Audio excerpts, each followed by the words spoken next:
Saudaraku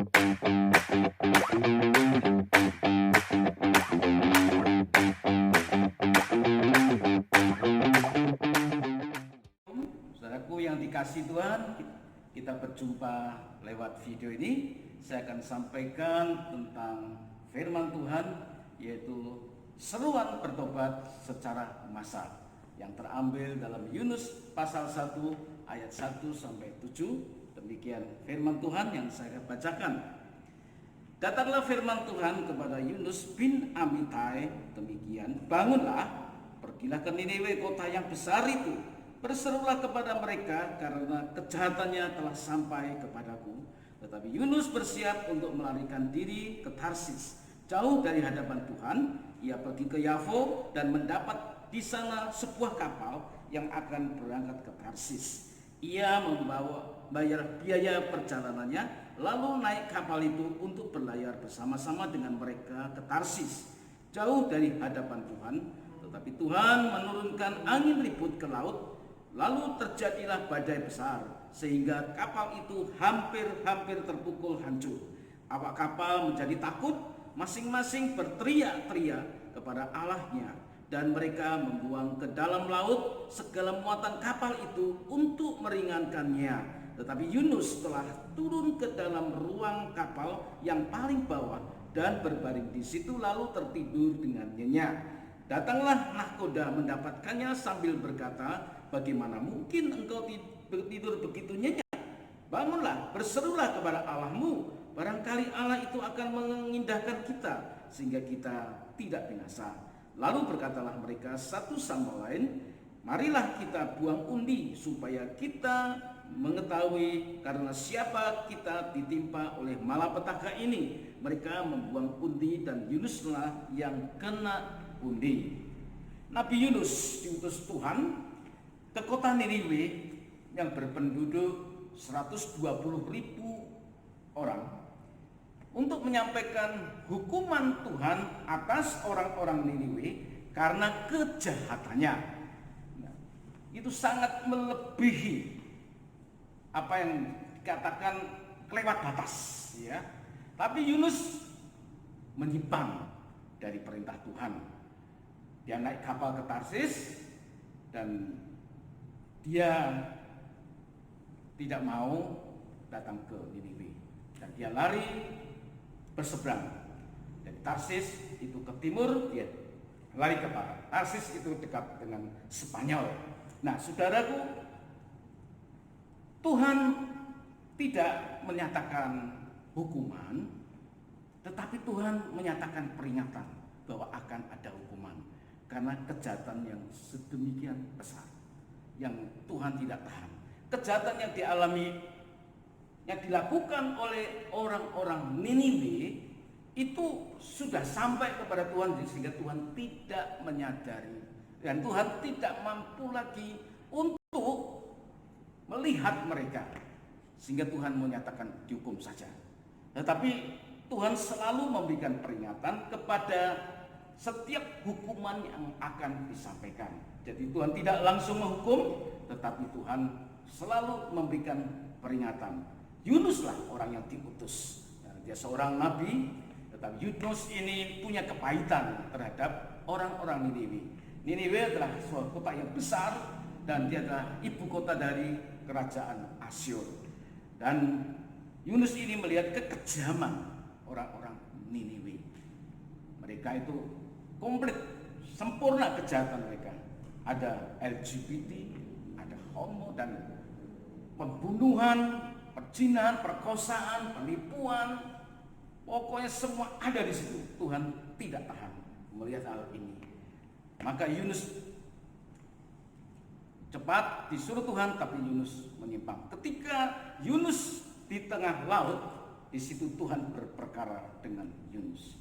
Dipermainkannya kapal itu, diombang-ambingkan oleh badai, dan seluruh kapal menjadi takut. Ada apa ini? Belum pernah mereka alami hal seperti ini. Kapal hampir hancur, hampir tenggelam, dan semua muatan kapal dilempar ke laut. Tetap kapal itu makin kian kemari, dan kapal ini menjadi oleng, dan Yunus tetap tidur. Ini luar biasanya, Yunus tertidur dalam keadaan ada badai. Heran, dicari-cari oleh nakodanya sampai ke bawah, oh ternyata Yunus enak-enakan tidur. Dibangunkan, hei kamu bangun, ada apa kamu kok diam-diam aja? Emangnya kamu ini buat apa? Semua orang panik, kamu tertidur. Nah, Yunus dibangunkan, dia sadar hal ini adalah perbuatan Tuhan. Jadi gini, kita semua buat undian, kata nakoda. Nakoda membuat nama-nama, dan ternyata campur tangan Tuhan. Yunus ini kena undiannya. Jadi Yunus harus dihukum. Tetapi bagaimana? Yunus ditanya, kenapa kok bisa seperti ini? Ada apa sebenarnya? Yunus berkata jujur, aku adalah nabi Tuhan, telah melarikan diri ke Tarsis. Kalau ingin kapal ini tenang dan lautan badai ini tenang, lempar aku ke laut. Wah, ini luar biasa.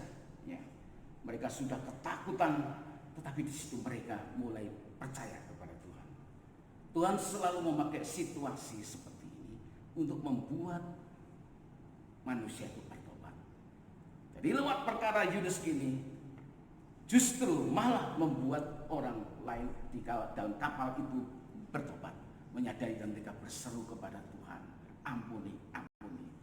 Ketika Yunus dilemparkan ke dalam laut, maka lautan pun tenang dan tidak lagi ada badai. Nah, saudaraku, Yunus masuk ke dalam laut dan di situ Tuhan kirimkan ikan besar. Ikan, ambil Yunus itu. Dan saudara, ikan pun disuruh Tuhan pun mau. Ya, sedangkan Yunus disuruh Tuhan justru menyeleweng. Ya. Maka ikan menangkap Yunus, ditelannya dan dibawanya untuk menyeberang ke dekat Niniwe.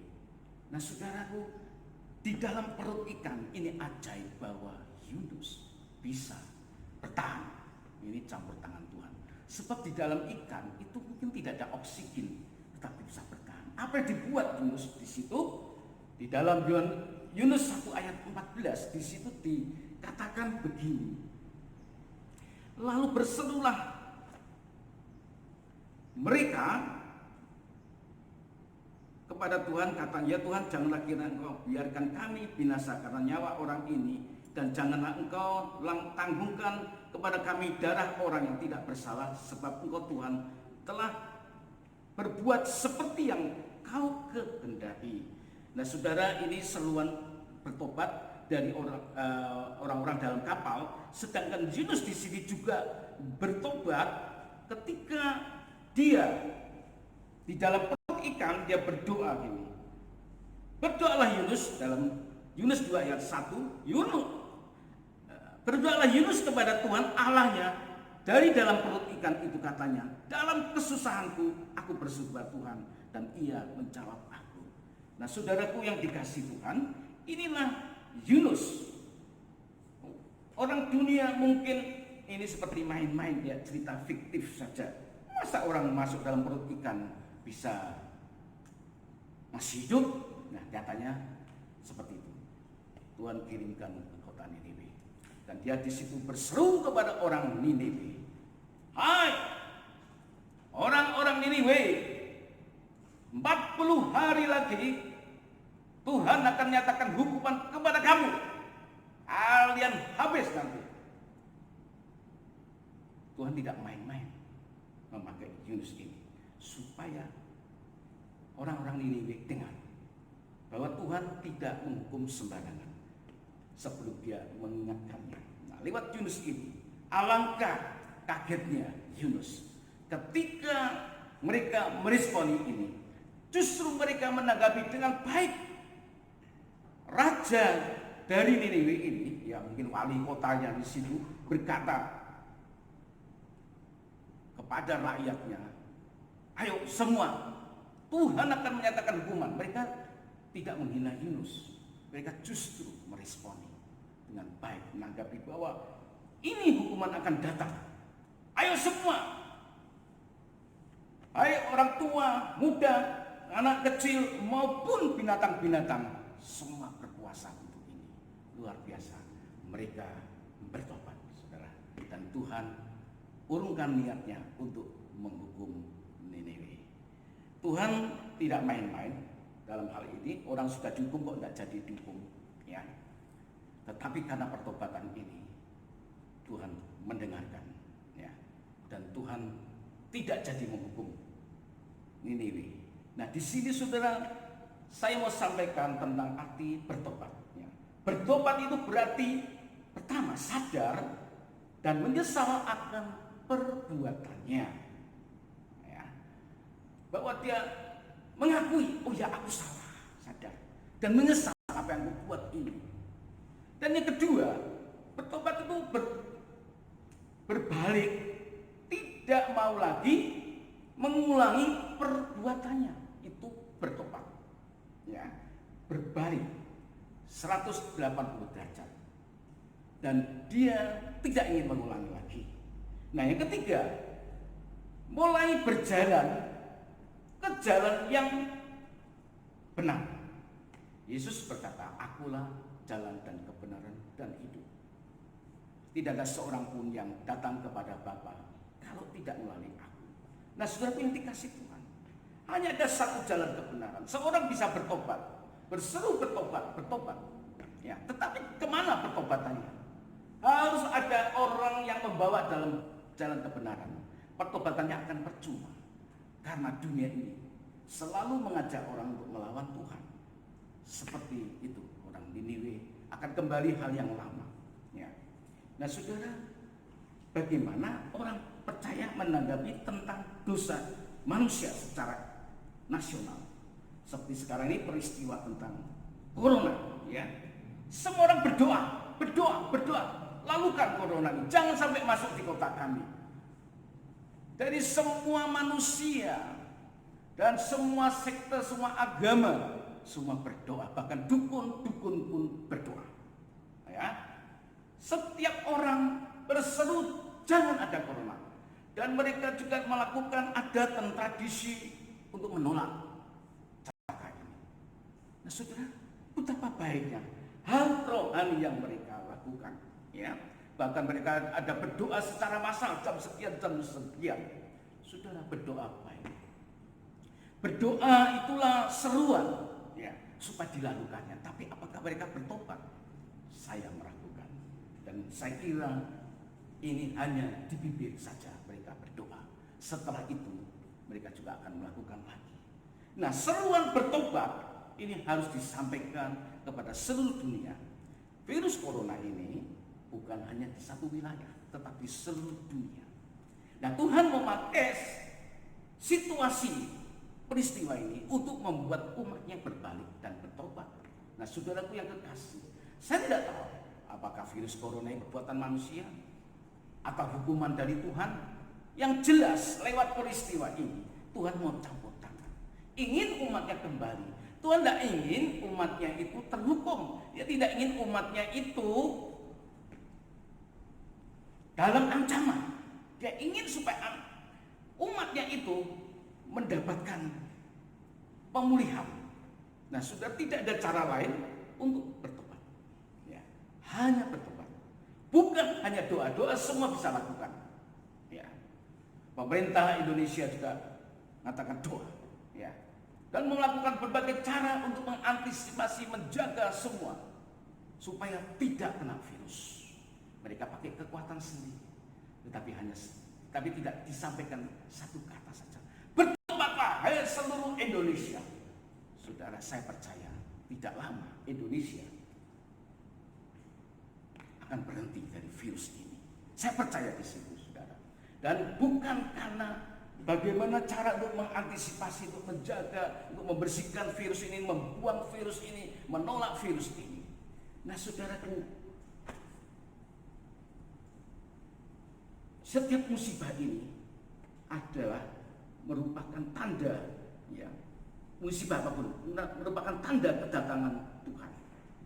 Nah, bagi kita sendiri, kita harus bertobat dan mengalami, sebab sekalipun anak Tuhan, tetap kita punya kesalahan yang tersembunyi. Yesaya 18 di ayatnya yang ke-32 itu berbicara begini, saudara, ya. Yesaya 18 ayat 32 atau 30, ya, kita lihat di sini ayat 30. Oleh karena aku akan menghukum kamu masing-masing menurut tindakannya, hai kaum Israel, demikianlah firman Tuhan Allah. Bertobatlah dan berpalinglah dari segala durhakamu, supaya itu jangan bagimu menjadi batu sandungan yang menjatuhkan kamu ke dalam kesalahan. Buangkanlah daripadamu segala durhaka yang kamu buat terhadap aku, dan perbaharuilah hatimu dan rohmu. Mengapakah kamu akan mati, hai kaum Israel? Sebab aku tidak berkenan kepada kematian seseorang yang harus ditanggungnya. Demikianlah firman Tuhan Allah. Oleh sebab itu bertobatlah supaya kamu hidup. Ya. Nah, saudaraku, inilah seruan bertobat, yaitu diakui oleh setiap orang. Ya, setiap orang, siapapun juga, entah pendeta, anak Tuhan, atau orang dunia, ya, bahkan lebih lagi, itu pasti punya kesalahan, ya, yang tersembunyi. Nah, kalau pendeta kesalahannya apa? Saudara, salahnya tidak pernah diberitahu, ya, pasti ada hal yang tersembunyi. Jadi setiap ada musibah, itu tanda peringatan bahwa kita harus introspeksi, bahwa kita ini pernah berbuat dosa di hadapan Tuhan. Akui saja. Karena jika kita mengakui segala dosa kita, maka Ia adalah setia dan adil. Nah, yang kedua, kamu adalah garam dan terang. Matius 5 ayat 13, ya. Itu garam dan terang. Kamu adalah garam. Bukan kamu akan menjadi garam, tidak. Kamu adalah garam dan terang. Ini artinya menjadi teladan dengan sikap bahwa hanya Tuhan yang bisa menyelesaikan, menyembuhkan, dan memberi harapan. Tuhan tidak akan meninggalkan sekalipun bisa mati, namun kita akan hidup. Nah, saudara, bukan kita membuat keruh dalam suasana ini. Kita harus membuat tenang. Ya. Bagaimana tenang? Kita harus menyadari bahwa kita ini juga pernah berbuat salah. Ya. Dan kadang maut tidak bisa dihindari, musibah tidak bisa dihindari, bisa terjadi kepada setiap orang.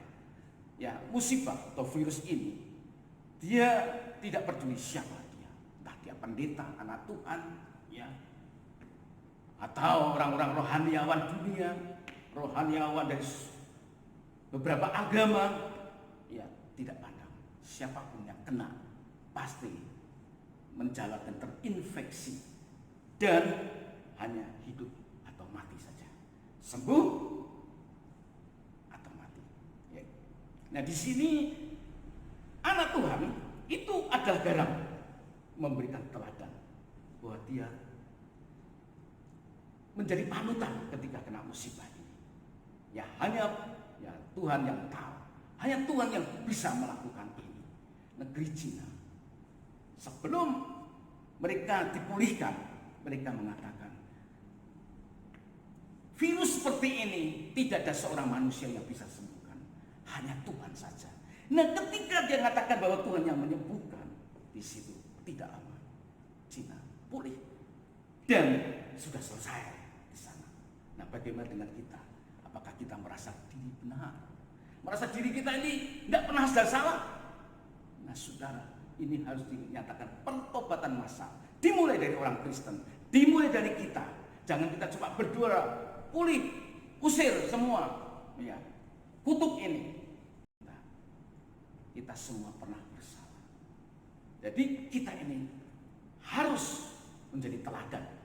Teladan itu bukan berarti wah kita mengatakan baik dengan perkataan, tidak. Teladan itu berarti kita mengakui juga kita pernah salah. Nah, Tuhan pasti pulihkan. Amin. Banyak ayat-ayat yang akan saya sampaikan tadi. Saya tidak lama lagi. Dan yang ketiga itu jadilah tenang. Jangan takut. Ya, Matius 14 ayat 27. Waktu Yesus berjalan di atas air, mendatangi murid-muridnya dalam badai di kapal. Nah, saudara, Yesus berjalan di atas air. Dan semua panik. Mereka melihat Yesus dari jauh. Berjalan itu mereka pikir hantu, ada hantu. Tapi Yesus bilang, ini aku. Jangan takut, ini aku. Nah, saudara, perlu ketenangan. Apapun yang terjadi bisa menimpa kita. Bisa membuat kita pun mungkin bisa terkena musibahnya. Ya. Mungkin kita bisa kena celaka. Tapi saudara, kita tahu bahwa Yesus bilang, tenang, ada aku. Ya. Dia berkata, sekalipun kamu mati, kalau kamu percaya kepadaku, kamu akan hidup. Nah, saudara, ada beberapa hal yang kita pelajari di tengah dunia sekarang ini yang sudah goncang, ya. Mereka ada ketakutan, mereka juga mencoba menenangkan diri tapi tidak tenang. Tidak bisa tidur, jangan-jangan virus datang, jangan-jangan ada orang itu membawa. Kita punya dugaan-dugaan, ya, punya dugaan-dugaan bahwa orang ini mungkin bawa, aku bisa tertular. Nah, saudara, Tuhan Yesus bilang, tenang, aku ini, jangan takut. Artinya semua ini akan terkendali bersama Yesus. Sekalipun mungkin kita kena korban, mungkin, ya, tapi jangan terjadi, itu doa kita. Tapi seandainya itu, jangan takut. Ya berkata, aku ini. Nah, kalau kita melihat hal-hal musibah, hal-hal kecelakaan, hal-hal yang ancaman, kita melihat di situ ada ombak dari gelombang, maka kita jadi takut. Seperti Petrus yang ikut berjalan di atas air, tadinya bisa karena dia memandang Yesus. Tetapi begitu dia bimbang hatinya, dia melihat kok ada ombak yang besar yang coba menggulung dia, Petrus jadi bimbang dan akhirnya tenggelam. Ya. Tetapi kesemuanya itu Yesus tetap tolong, tidak biarkan Petrus tenggelam. Nah, saudaraku yang dikasih Tuhan, inilah keadaan dunia. Kita harus berseru untuk bertobat. Sebelum kita berseru bertobat, saya sendiri pribadi harus bertobat dalam segala hal, ya, entah dalam perkataan, ya, dalam tingkah laku, dan juga dalam pikiran-pikiran. Waktu yang saya selama ini buang, tidak memberikan waktu kepada Tuhan lebih, itu sudah bersalah. Saya harus bertobat dengan banyak hal. Entah saya pernah berharap kepada manusia, itu juga berdosa. Ya. Saya mungkin mengharapkan pertolongan manusia, itu juga tidak baik. Dan Tuhan mengatakan, terkutuklah orang yang mengandalkan manusia. Apakah saya tidak pernah? Saya pernah. Tetapi saudara, hanya satu aja perkaranya. Aku bertobat Tuhan. Aku mau berbalik. Aku mau percaya kepada Engkau. Aku percaya bahwa Tuhanlah yang bisa menolongku. Nah, saudaraku yang dikasih Tuhan, saya akhiri khotbah ini, ya, dengan doa supaya saudara, ketika ada sekarang ini bahwa gereja tidak bisa bagi ibadah, ya, karena ada hal yang menjadi perintah dari pemerintah supaya kita tidak ada kegiatan. Nah, saudaraku, ini suatu sejarah buat saya. Selama hidup baru kali ini ada libur ibadah. Tetapi saudara, janganlah kita menjadi goncang, sehingga kita bisa nyalakan satu sama lain. Tetaplah tenang bersama Yesus. Yesus tetap ada dimanapun saudara berada. Amin. Ya, saya akhiri ini, mari kita berdoa. Tuhan Bapa di surga, Bapak menyampaikan bahwa untuk mengatasi masalah bukan cuma berdoa. Berdoa kelihatan rohani, tetapi Tuhan sungguh Engkau menginginkan supaya setiap orang bertobat, berseru kepada Engkau, sehingga mereka, Tuhan, menyesali akan hidup mereka, dan Tuhan akan menolong dari surga, menyembuhkan, memulihkan. Saya percaya Indonesia akan dipulihkan ketika Indonesia bertobat. Tuhan, biarlah seruan dari gereja yang kecil ini bisa Tuhan tersampaikan ke seluruh dunia. Seperti virus yang kecil sampai ke seluruh dunia. Biarlah seruan bertobat tentang percaya kepada Yesus sampailah ke seluruh dunia. Tuhan, pakailah anak-anakmu, pakailah hamba-hambamu menjadi garam dan terang. Terima kasih Tuhan, hamba akhiri di dalam nama Tuhan Yesus. Berkat dari Bapa, Anak, dan Roh Kudus turun atas kami. Haleluya.